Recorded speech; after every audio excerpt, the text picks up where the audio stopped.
Lieutenant Jack Reed stared at his monitor with bleary eyes. 3 days without proper sleep had left dark circles under his eyes.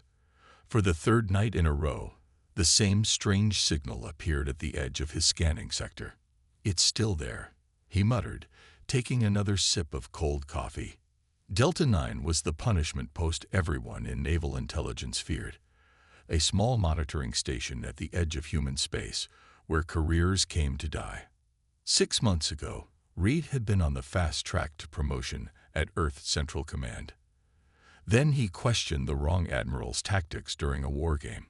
Now he watched empty space from a forgotten outpost, with 4 other officers who had similarly fallen from grace. The signal pulsed again. According to all readings, it was a ship, a massive one. But its energy signature made no sense. The power levels were impossibly high, and its configuration didn't match any known design, human or alien. Reed tapped his console, running the identification protocol again. The system beeped negatively. Unknown vessel. No match in database. Classification. Anomaly. Computer, calculate the vessel's dimensions based on energy displacement. The computer hummed for a moment. Estimated length, 2.4 kilometers. Estimated mass, 18.6 million metric tons. Reed whistled. That was almost twice the size of the largest human dreadnought ever built. The Eternal Vigilance, pride of Earth's fleet, was only 1.3 kilometers long. The door to the monitoring room slid open, and Commander Wilson walked in, his perpetual frown deepening when he saw Reed. "Lieutenant, your shift ended 2 hours ago." Reed pointed at his screen. "Sir, I've been tracking an anomaly. It's huge, possibly a ship, but it doesn't match any known signature." Wilson leaned over, squinting at the readings. He was an old-school officer who had been passed over for promotion so many times that he'd stopped caring. Delta 9 was his final post before a quiet retirement. "Sensor ghost," Wilson said dismissively. "Happens all the time in this sector. Radiation from the twin stars plays havoc with our equipment. Sir, with respect, I've compensated for the stellar interference. This is something real." Wilson straightened up. "Lieutenant, when was the last time you slept? You look like hell. The signal appears at exactly the same time each night. It holds position for 4 hours, then vanishes. That's not random interference. Fix the calibration on this scanner," Wilson ordered. "And get some sleep." "That's an order." After Wilson left, Reed downloaded the scan data to his personal tablet. If his commanding officer wouldn't listen, he knew someone who would. In his small quarters, Reed encrypted a message to Dr. Anna Miller, his former colleague at Earth Central. Before his fall from grace, they had worked together analyzing unidentified ships that occasionally appeared near human space. Most turned out to be known alien vessels with cloaking technology, but Miller had always suspected there were truly unknown things lurking in the darkness. Anna attached his 3 days of scan data on something that shouldn't exist. "It's big, it's powerful, and it's not in any database. Wilson thinks I'm seeing ghosts. What do you see?" He sent the message, knowing it would take at least 12 hours to reach Earth through the relay network. Then he collapsed on his bed, finally giving in to exhaustion. Reed woke to an urgent beeping from his tablet. A message had arrived, far sooner than he expected. "Jack, are you absolutely certain about these readings? If they're accurate, you've found something extraordinary. This energy pattern doesn't match any known propulsion system. The mass/energy ratio is all wrong. It's like it's bending space itself. I'm taking this to Admiral Thomas. Don't tell anyone else until I contact you again. Anna." Reed felt a chill. Thomas was the head of fleet intelligence. If Miller was going straight to him, she must have seen something truly significant in the data. His tablet beeped again with another message from Miller. "P.S. The signal timing corresponds exactly with a gravitational fluctuation we detected 3 days ago. Something is manipulating space-time in your sector. Be careful, Jack." That night, Reed returned to his post early. The other monitoring officer, Lieutenant Gray, seemed relieved to see him. "Something weird happening tonight," Gray said, pointing to his screen. "Energy spikes all over the sector." Reed slid into his chair and pulled up the scanner display. The anomaly was back, but something had changed. It was moving. "Computer, calculate trajectory of anomalous object." The computer displayed a course line that made Reed's stomach drop. "It's heading straight for us," he whispered. Gray leaned over to look. "What's heading for us?" Instead of answering, Reed opened a channel to Commander Wilson's quarters. "Sir, we have a situation that requires your immediate attention." 10 minutes later, Wilson stood behind Reed, watching the screen with growing concern. The object was definitely moving toward Delta 9, and its speed was increasing. "Could be a coincidence," Wilson said, but his voice lacked conviction. "Sir, requesting permission to send an alert to Earth Command."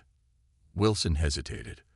False alarms had ended careers before, but something in Reed's eyes must have convinced him. "Send the alert. Level 2 priority." Reed knew that wasn't high enough. A Level 2 alert would sit in a queue for hours before anyone important saw it, but he sent it anyway, then secretly sent another message to Miller with a Level 1 priority flag, reserved for imminent threats to human security.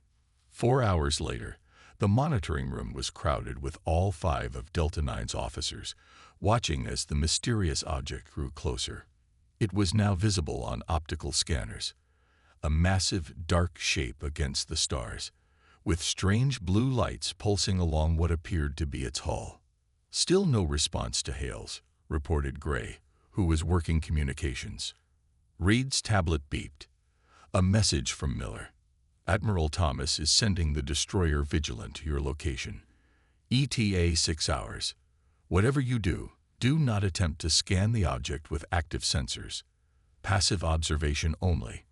Thomas believes this may be first contact with a new species."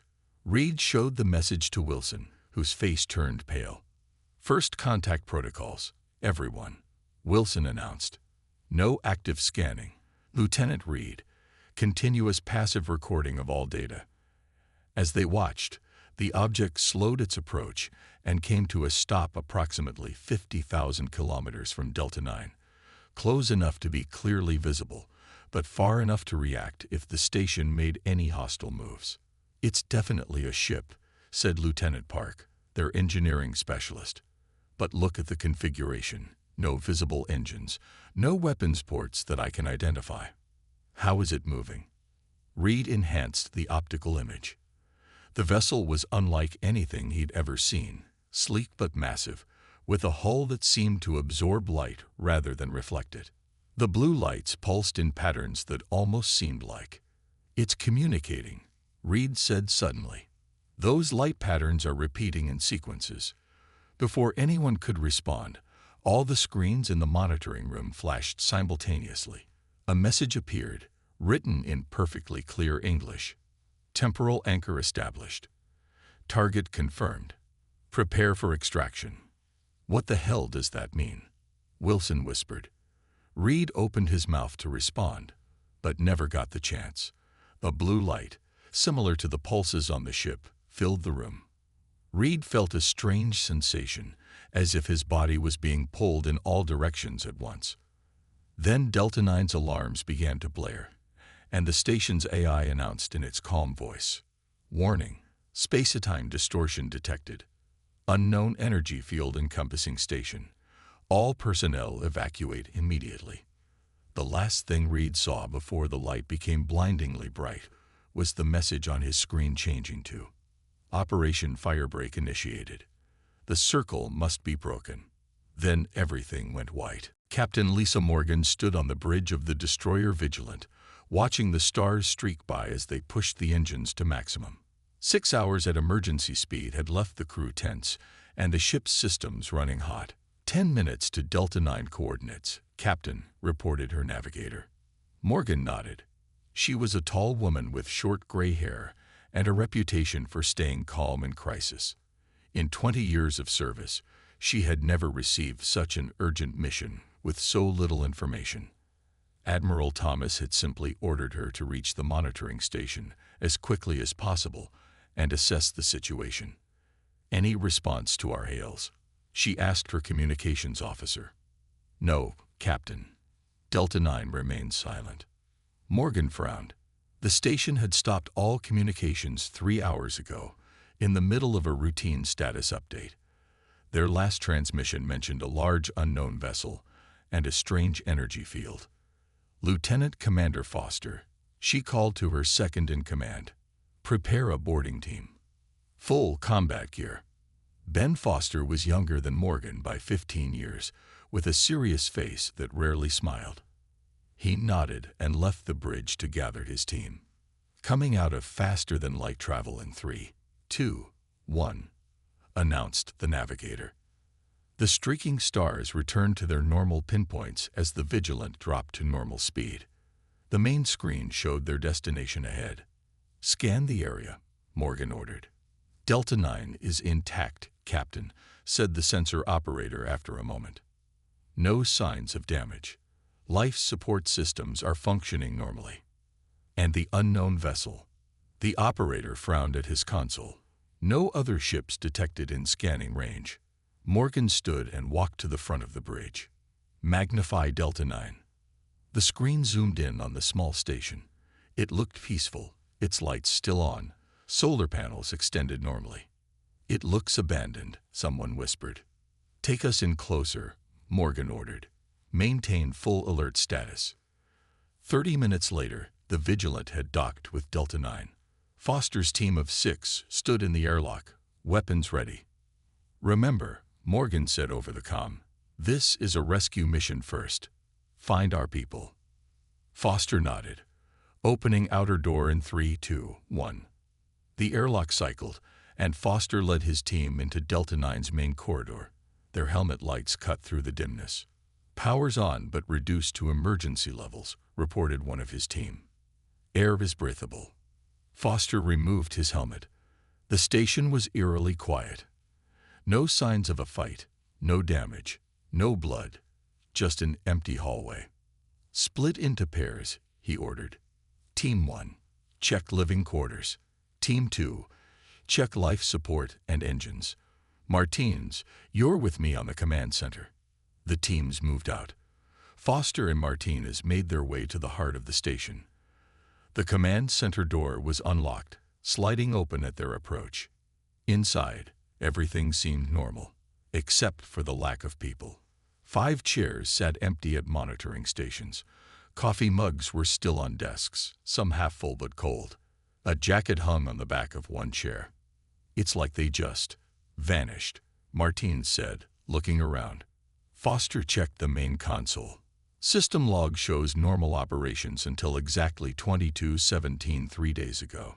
Then nothing for 2 hours, followed by a single entry. Temporal event concluded. Temporal. Like time. Foster nodded slowly. The strange thing is, the log says that entry was made 4 years ago. Martinez looked confused. How is that possible? Delta 9 reported in just this morning. Before Foster could answer, his comm unit beeped. Commander, this is Team 1. You need to see this. We're in Lieutenant Reed's quarters. Reed's room was small but neat. On his desk sat a tablet, still powered on. Its screen displayed a paused video message. It was set to play when someone entered the room, explained the team member who had found it. Foster tapped the screen, and Lieutenant Jack Reed's face appeared. He looked tired but determined. If you're watching this, then our station has been evacuated as planned, Reed said. By now, the Defiance should have appeared in this sector. Foster glanced at his team. The name meant nothing to them. Reed continued, I don't have much time to explain. The ship is from our future, humanity's future. I know how that sounds, but it's true. Dr. Miller confirmed it before all communications were cut. The light patterns on its hull. They're an old Earth Navy code, just scrambled by temporal distortion. Reed looked over his shoulder, as if hearing something. They're coming for us now. The crew is being taken aboard for debriefing. I've been told we'll be safe, but time is short. The breach is coming. Look for the signals at these coordinates. The screen displayed a string of numbers before returning to Reed's face. One more thing. The ship's AI is called HFY. Use that name if you try to communicate. And whatever you do, don't attack. They're not the enemy. They're all that stands between humanity and extinction. The message ended, leaving Foster staring at a blank screen. Back on the Vigilant, Captain Morgan watched the message for the third time while Dr. Anna Miller, who had arrived with Admiral Thomas's team, analyzed the coordinates. "It makes no sense," Morgan said. "A ship from the future. Time travel isn't possible." Miller looked up from her work. 6 months ago, I would have agreed with you. But these energy readings match theoretical models for temporal displacement. If someone figured out how to bend space-time enough. Admiral Thomas, a stern man with a weathered face, stood by the window, looking out at Delta 9. "The question is, why would our future selves send back a warship? What threat could be so terrible?" Before anyone could answer, the ship's alarms blared. "Captain," called the sensor operator. "Massive energy spike directly off our port side." Morgan rushed to the bridge, followed by Thomas and Miller. The main screen showed empty space, but the readings indicated something enormous was there. "It's like it's phasing into our reality," Miller said, watching the instruments. "The energy signature matches what Reed recorded." Suddenly, space itself seemed to bend and distort. A massive shadow appeared where nothing had been before, gradually taking solid form. It was a ship, larger than any Morgan had ever seen, with sleek lines and a hull that seemed to absorb light around it. Blue lights pulsed along its length in complex patterns. "Open a channel," Thomas ordered. "All frequencies." The communications officer worked his console. "Channel open, sir." Thomas stepped forward. "Unknown vessel, this is Admiral James Thomas of the Earth Fleet. Identify yourself." For a long moment, there was silence. Then a voice responded, female, calm, but with an odd resonance that made it sound not quite human. "Earth vessel, this is Advanced Tactical Hyperspace-Enabled Neural Array, designation Athena. Command Intelligence of the EFS Defiance. We have been expecting you." The massive ship slowly rotated, revealing a section of its hull that was sliding open. It looked like a hangar bay, large enough to hold the Vigilant with room to spare. "We request your presence aboard," the voice continued. "Time is limited, and there is much to explain before the breach opens." Morgan looked at Thomas, who nodded slowly. "What breach?" Miller asked. "What are you?" There was a pause before ATHENA responded. "We are humanity's last hope, and the breach is the doorway through which your extinction will arrive, unless we change what is written." The hangar bay finished opening, revealing a cavernous space inside the massive vessel. Lights along its floor pulsed in sequence, like a landing guide. "An invitation," Morgan said quietly. Thomas straightened his uniform. "Commander Foster, prepare a team. We're going aboard." As Foster acknowledged the order, Miller pointed to the main screen. "Look," she whispered. Near the hangar entrance, a smaller hatch had opened.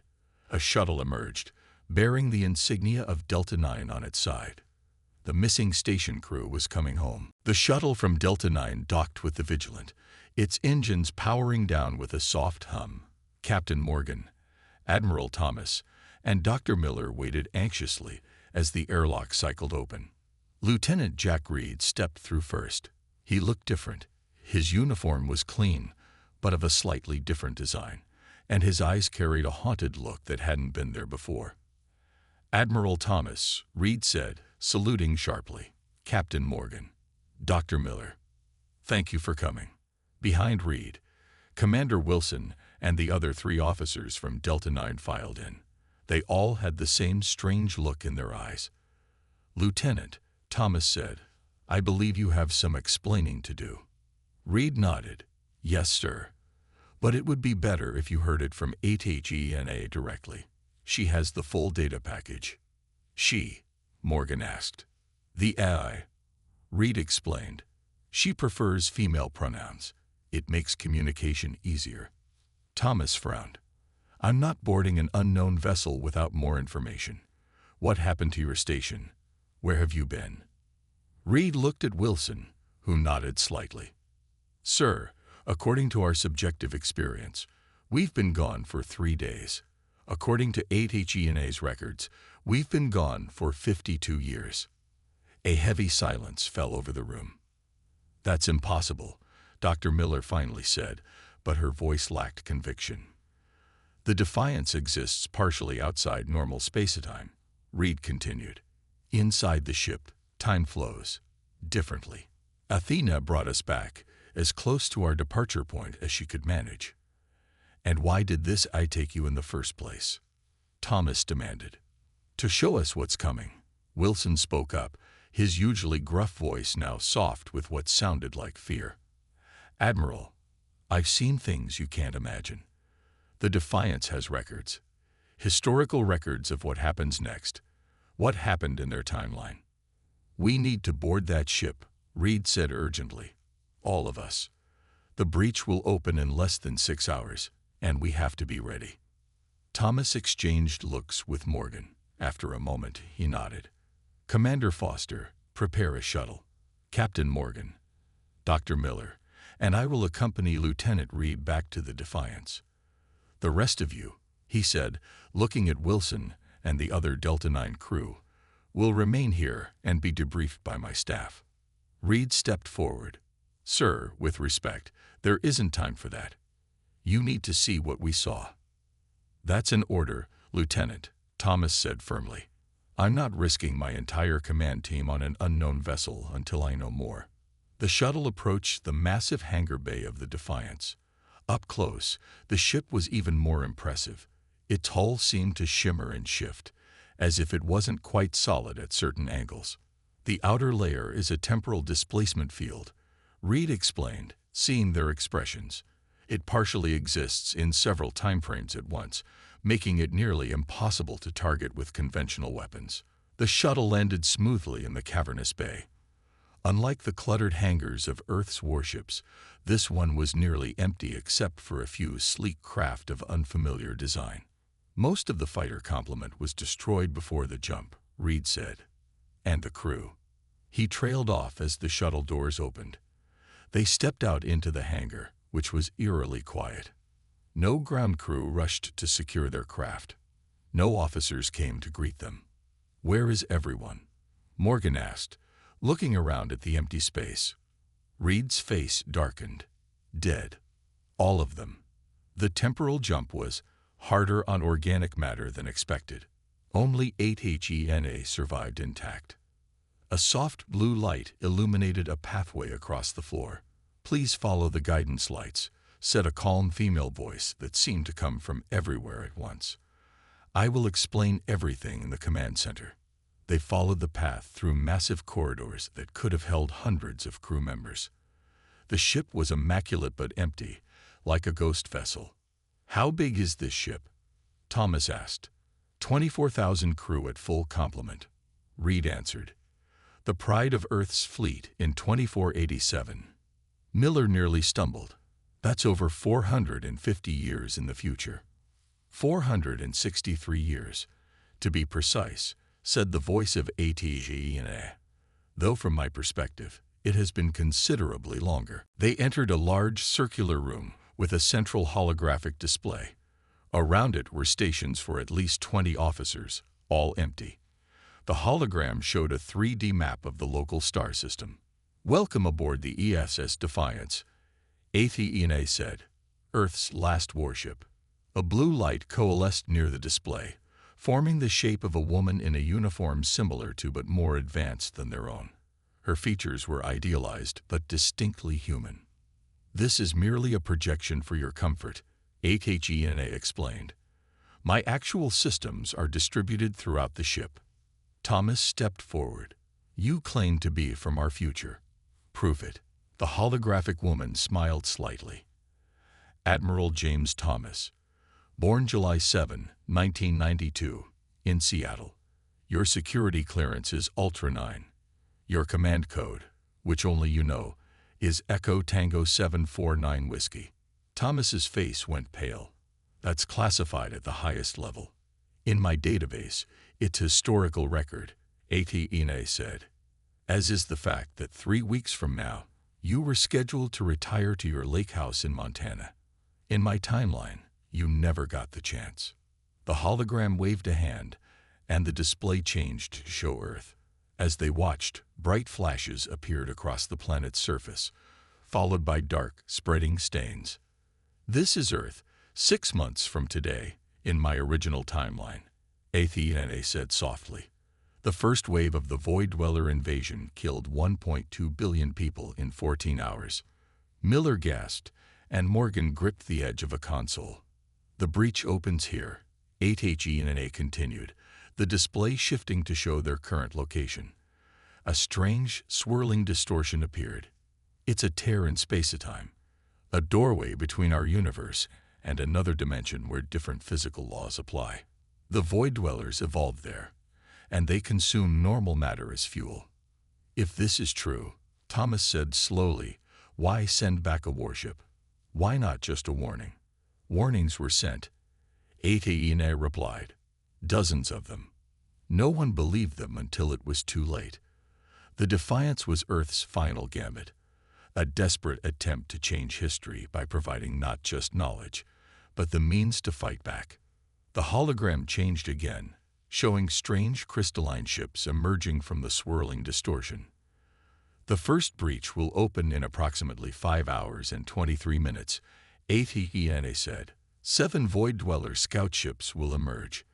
In the original timeline, they destroyed Delta 9 and 2 responding vessels before disappearing. Humanity dismissed it as a random attack by unknown aliens. We didn't understand it was a reconnaissance mission. Reed stepped forward. Ine has tactical data on their ships, their weapons, their vulnerabilities. Information we didn't have the first time around. I was programmed with one mission, Ine said, her holographic eyes meeting Thomas. Break the circle. Change the outcome. Save Earth.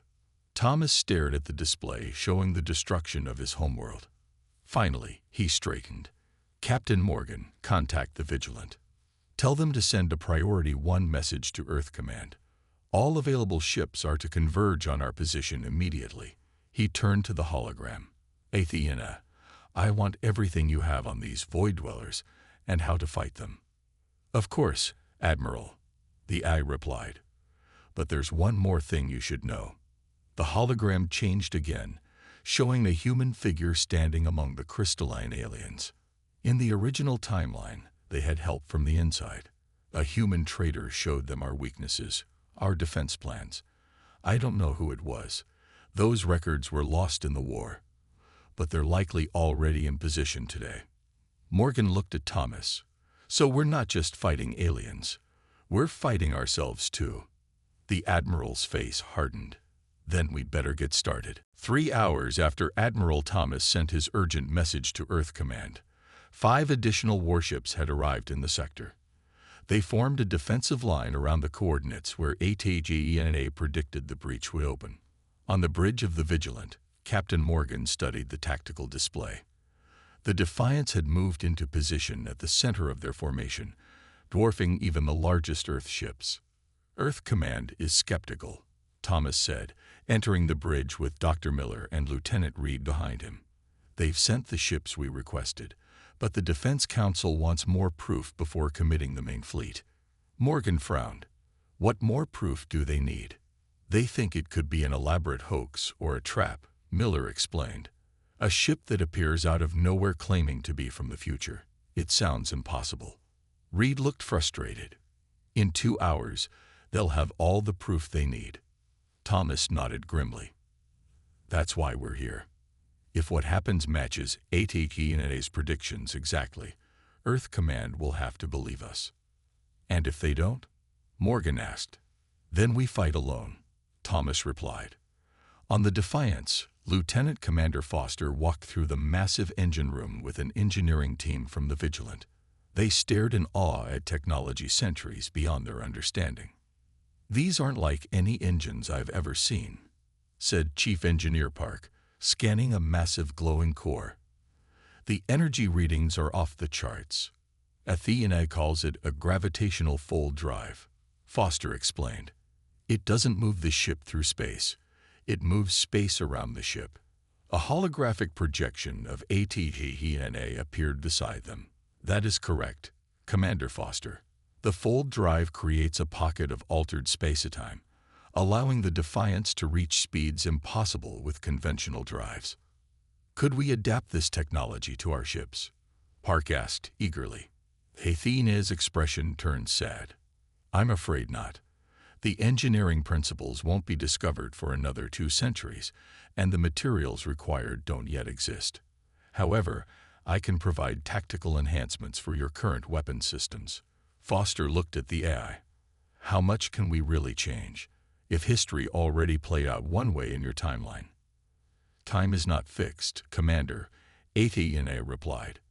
"By coming back, I've already created a new branch of possibilities. In my original timeline, Delta 9 was destroyed without warning. The first humans to see the Void Dwellers died before they could report what they saw. So we already have an advantage," Foster said. "Yes, knowledge is power, Commander. And hope. Hope is something we lost long ago in my time." Back on the Vigilant, Admiral Thomas gathered the captains of all 6 Earth ships for a final briefing. "In approximately 40 minutes, Athena predicts that a breach will open at these coordinates," he said, pointing to the tactical display. 7 Void Dweller scout ships will emerge. They're expected to be highly aggressive and will attack immediately. "What kind of weapons are we facing?" asked Captain Wilson of the Relentless, a heavy cruiser. Thomas nodded to Reed, who stepped forward. "Their primary weapons are energy-based, similar to our laser systems, but much more powerful. Their hulls are crystalline, which makes them resistant to conventional explosives, but vulnerable to high-frequency sonic weapons." "We don't have sonic weapons," another captain pointed out. "The Defiance does," Thomas replied. "Athena has modified our communication arrays to emit disruptive frequencies. They won't be as effective as specialized weapons, but they should help crack their hulls." "How do we know this isn't a trap?" Wilson asked bluntly. "What if this Defiance is actually an enemy ship luring us into position?"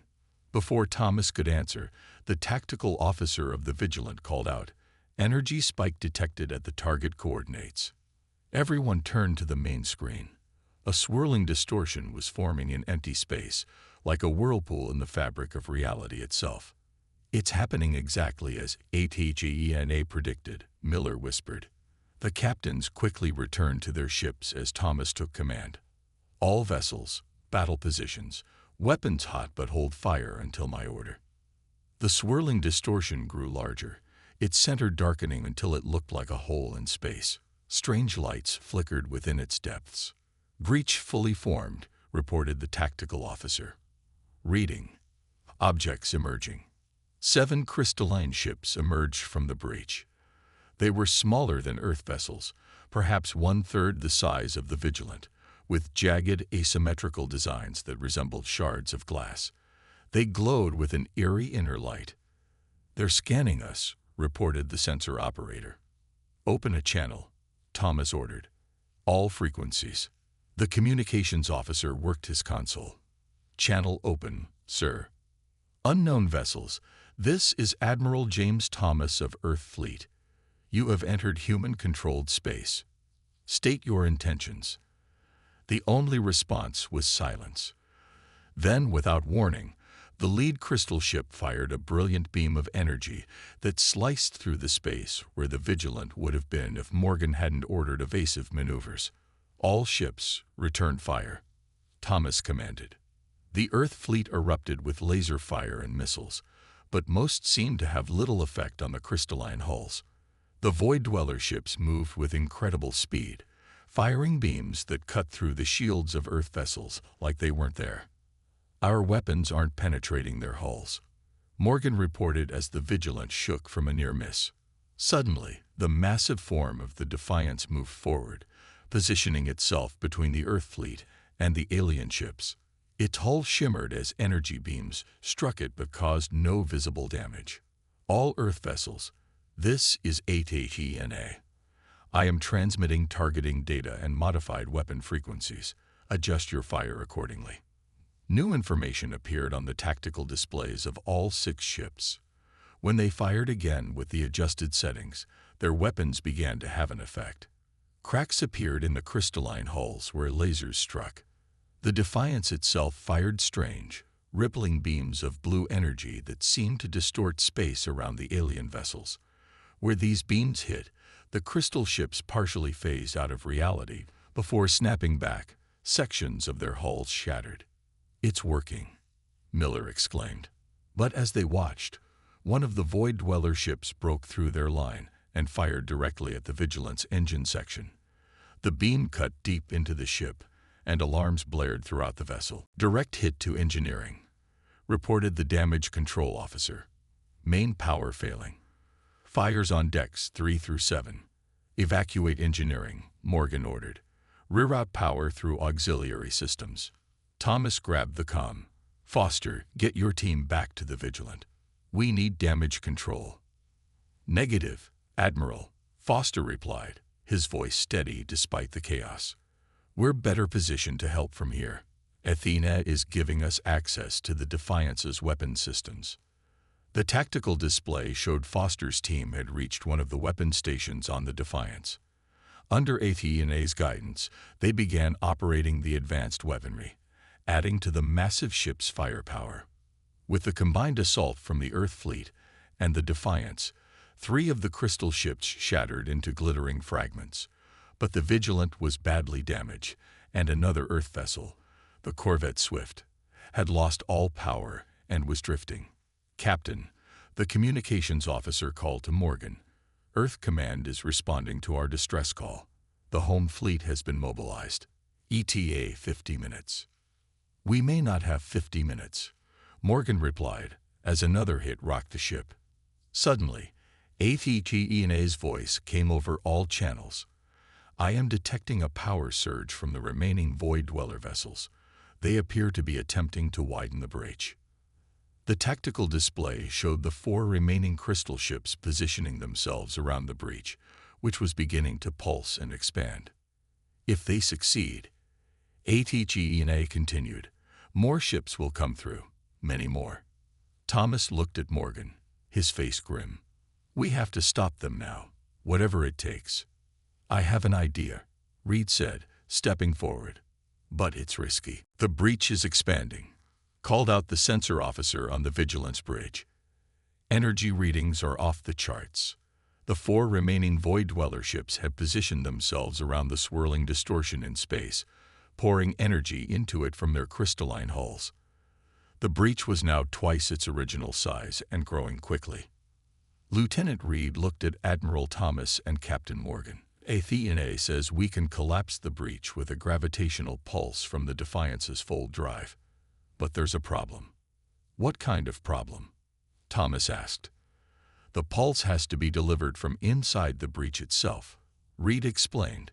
"Someone has to fly the Defiance into that thing." Morgan stared at the swirling vortex on the screen. "That's suicide." "Not necessarily," Reed said. "Athena believes she can navigate back out before the collapse if the timing is perfect. But she needs a human pilot to help make the micro-adjustments. The temporal distortions affect her systems too much otherwise." Thomas frowned. "Who aboard can pilot a ship from 450 years in the future?" "I can," Reed said quietly. "Athena has been training me for the past 3 days, which was about 6 subjective months inside the Defiance due to the time distortion." Before Thomas could respond, the tactical officer shouted, "New contacts emerging from the breach." On the screen, 3 larger crystal ships began to squeeze through the widening tear in space. These were at least twice the size of the scout ships, with more complex structures and multiple weapon arrays. "Destroyers," Athena's voice came over the comm. "The invasion force is beginning to arrive. We're out of time, Admiral." Thomas looked at Reed. "Are you sure about this, Lieutenant?" Reed nodded. "It's why I was chosen. Athena knew from her historical records that I would be the one to pilot her back.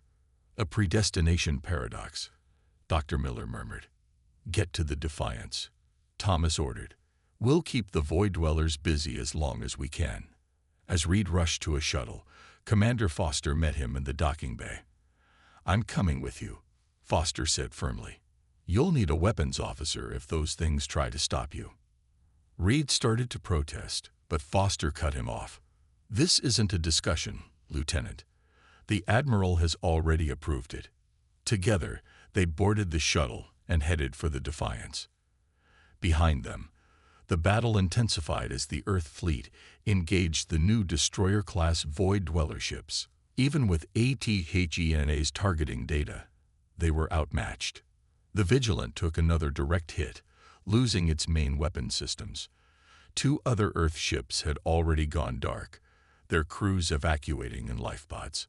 Aboard the Defiance, Reed and Foster ran to the bridge, where ATHENA's holographic form waited. The fold drive is already powering up, she said as they took their stations. Commander Foster, the weapons console is to your right. Lieutenant Reed, the pilot's chair will interface directly with your nervous system through the headset. It may feel unusual. Reed sat in the chair and put on a sleek headset. Immediately, he gasped as his mind seemed to expand, connecting with the massive ship's systems. I can feel the ship, he whispered. It's like it's part of me. The neural interface allows for reaction times impossible with conventional controls, ATHENA explained. You'll need it to navigate the temporal currents inside the breach. Foster looked at the weapons display, which showed targets and firing solutions in a 3-dimensional projection he could manipulate with his hands. This is incredible. Prepare for combat, ATHENA said. We need to get past those destroyers to reach the breach. Reed felt rather than ordered the huge ship to move. The Defiance responded instantly, accelerating toward the expanding breach and the Void Dweller ships guarding it. Incoming fire, Foster called out. Reed didn't need the warning. He could sense the energy weapons targeting them, and moved the Defiance in a way that seemed impossible for such a massive vessel. The enemy beams missed by meters. Foster fired the ship's main weapons, blue energy lancing out to strike one of the destroyer-class ships. Its crystalline hull cracked but held. Their larger ships have reinforced structures, ATHENA said. Target the same spot repeatedly. Foster nodded, focusing fire on the crack. After 3 more hits, the crystal ship shattered into thousands of glittering fragments. One down, he said with grim satisfaction. We need to punch through now, Reed said, feeling the ship's systems through the neural link. The breach is almost fully expanded, if more ships come through. Understood, ATHENA replied. Diverting power from non-essential systems to forward shields and engines. The Defiance surged forward, straight toward the remaining Void Dweller ships. They fired continuously, their beams splashing against the advanced shields of the future warship. Shields at 64% and dropping, ATHENA reported. We won't survive prolonged exposure. Reed gritted his teeth and pushed the ship harder. The Defiance plowed through the enemy formation, weapons blazing in all directions as Foster worked the targeting systems like he'd been training on them for years. Another crystal ship exploded, and then they were through, heading straight for the swirling vortex of the breach. Full drive at full power, ATHENA announced. Impact in 10 seconds. Reed looked at Foster. Last chance to get to an escape pod. Foster shook his head. Not a chance. Someone has to watch your back in there. 5 seconds, ATHENA counted down. 4, 3, 2, 1. The Defiance plunged into the breach. Instantly, reality seemed to bend around them. The view screen showed impossible colors and shapes as they entered the space between dimensions. It's beautiful, Foster whispered, staring at the swirling chaos. And deadly, ATHENA added.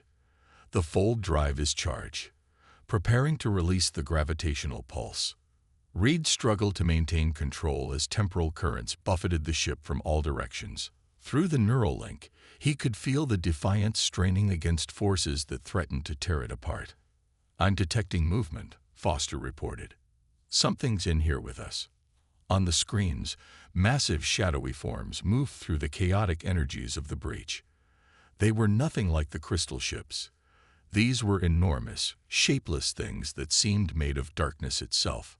"The Void Dwellers in their true form," HFY said quietly. "This is what they look like in their native dimension." "They're coming toward us," Foster warned, targeting systems locking on to the approaching shadows. "Release the pulse now," Reed said, fighting to hold the ship steady. "Pulse released," HFY confirmed. "Breach collapse beginning. We have 45 seconds to exit before we're trapped here forever." The shadows converged on them as the space around them began to contract. Foster fired continuously, keeping the creatures at bay while Reed navigated the collapsing dimensional tunnel. 30 seconds, HFY warned. "The exit point is narrowing rapidly." Reed pushed the ship to its limits, feeling every system straining as they raced against time. The shadows pursued them, seemingly enraged by their presence. 20 seconds, exit point visible. Through the chaos, Reed could see a small point of normal space, their way home. But it was closing fast. "We're not going to make it," Foster said, still firing at the pursuing shadows. "Yes, we are," Reed replied, pouring everything into one final burst of speed. The Defiance shot toward the rapidly shrinking exit, the massive ship somehow compressing as HFY manipulated the full drive to bend space around them. 5 seconds. 4, 3. The exit was now barely large enough for a shuttle, let alone a massive warship. 2, 1. Everything went white. On the bridge of the Vigilant, Admiral Thomas and Captain Morgan watched in awe as the breach collapsed in on itself, sending out a shockwave that destroyed the remaining Void Dweller ships. "They did it," Miller whispered. "The breach is closed." "But at what cost?" Thomas said grimly. "There's no sign of the Defiance." Morgan looked at the sensor readings. "Wait, I'm detecting something. Energy signature matching the Defiance. But it's different." A shimmer appeared in space where the breach had been. Slowly, the massive form of the Defiance faded into view, its hull glowing with strange energies. "This is Lieutenant Reed aboard the Defiance," came a tired but triumphant voice over the comm. "Mission accomplished, Admiral. The breach is sealed permanently." Cheers erupted on the Vigilance bridge. Thomas smiled for the first time in days. "Well done, Lieutenant. Well done indeed." 1 week later, aboard the repaired Vigilant, Admiral Thomas addressed the assembled officers of the Earth Fleet. "The Defense Council has reviewed our findings and HFY's historical records. Based on this information, Earth Command has initiated Project Firebreak, a defense initiative to prepare for 6 more breaches predicted to open in the coming years." He gestured to Reed and Foster, now both wearing Commander's insignia. "Commander Reed will captain the Defiance, with Commander Foster as his first officer. Together with HFY, they will lead our new breach response fleet." Reed stepped forward. "Athena's analysis shows we've already changed history. The future she came from no longer exists. We've created a new timeline where humanity stands warned and armed against the Void Dwellers." "But the question remains," Thomas said, his expression turning serious. "Who was the traitor that helped them in the original timeline? Are they still out there? We may have won this battle, but the war for our future has just begun." As the meeting ended, Reed looked out a viewport at the massive form of the Defiance floating alongside them. A warship that shouldn't exist, from a future that would never happen, now humanity's greatest hope. The circle was broken. A new future awaited.